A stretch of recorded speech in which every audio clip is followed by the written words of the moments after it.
The Last Cupcake by the Bashful Balloon, read by me, Luca Eliseo Lopez. This is going to be a fun one, everyone. Come on, let's pay attention. The party had been perfect all afternoon. Bunting swayed gently between the posts. Laughter rose and felt like the breeze, and the cupcakes disappeared one by one from the table. Pink ones and gold ones, little swirls of frosting vanishing into happy hands and happier bellies. Until there was only one left. Frosted pink with a single sugar flower perched right on top. The very best one! Somehow, whether anyone had meant to save it or not. All three members of the bunch, that cheerful cluster of balloon friends who always floated together, who always finished each other's sentences, always turned the same direction at the same time, like a single thought shared between balloons. Spotted it. They spotted it at the same exact moment. "I saw it first," said the smallest one, drifting quickly toward the table. "I helped set up the whole party," said the second one, already reaching. "Tables, streamers, all of it. I earned it." "You always get the good stuff," said the third one, ribbon snapping with frustration. "It's my turn this time." For a cluster that usually moved as one, this time felt sharper. The three ribbons tangled instead of swaying together in that easy way they always did. Three voices taking over each other instead of blending into one happy hum. It didn't feel like the bunch anymore. It felt like three separate balloons who had been floating close together all along. Nearby, Pip noticed the feud and drifted closer, curious. "Hey! What's going on over here?" "There's only one cupcake left," said the smallest one, embarrassed now that someone was watching. "And I want it!" Pip looked at the whole cupcake, and then back at the three of them, tilting their heads with gluttony. "Well, how many of you are there?" "3," said one of them, a little confused by the question. "And how big is this cupcake?" The bunch looked at the cupcake properly this time. Really looked at it. And admittedly, a fairly generous cupcake. The kind with extra frosting swirled high. More than any one balloon could really finish alone.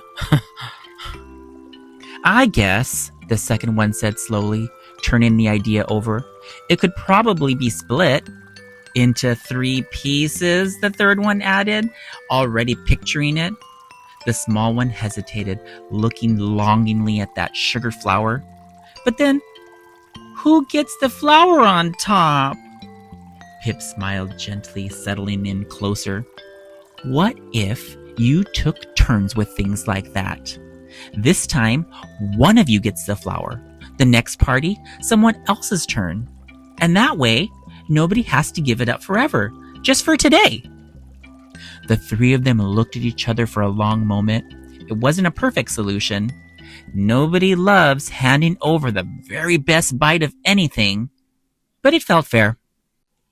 It felt like them again, the bunch, doing something together instead of pulling in 3 different directions like strangers who had forgotten how close they usually floated. "I'll go first, splitting it," offered the second one, carefully breaking the cupcake into 3 careful pieces, trying hard to make them even. "You can have the flower this time," the smallest one said to the third one, a little reluctantly, but meaning it at the same time. "And next time, it's yours," the third one promised. For the first time, all of them, their 3 voices sounded warm instead of sharp. They settled together near the table, the way they always used to, close, ribbons brushing, 3 small pieces of one cupcake between them, and ate slowly, letting the frosting linger instead of rushing through it. It wasn't as much as any one of them would have ever gotten alone, taking the whole thing for themselves. But somehow, eaten together like this, it tasted better than a whole cupcake ever could have. "See," Pip said, watching with a warm smile. Still tastes pretty good. Split 3 ways. Better, actually, the smallest one admitted, surprising itself. Even the flour tasted better when you're not fighting over it. The third one laughed, and then, this time, all 3 of them laughed together. The easy, tangled up laugh that usually happened when the bunch was fully, completely themselves again. Oh, I love this story. You know, here's what the story is really about. Sharing rarely feels like the easy choice in the moment, especially when something feels limited or extra special, or like there's only one left for someone. The instinct to grab first or to claim the biggest piece.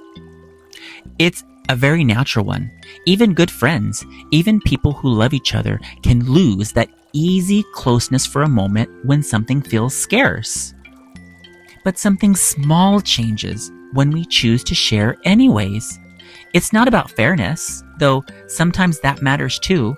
It's about sharing turns a single moment into something we've experienced together, instead of something one person simply won while everyone else walks away with nothing. So the next time there's a last cupcake moment in your day, something small you could easily keep all to yourself, try splitting it instead. Taking turns instead of racing to be the first. You might find, like the bunch did, that it tastes even better shared. And that friendship you keep matters more than the flour on top. Always, always, always remember that I see you and I am super proud of you. And have a good day.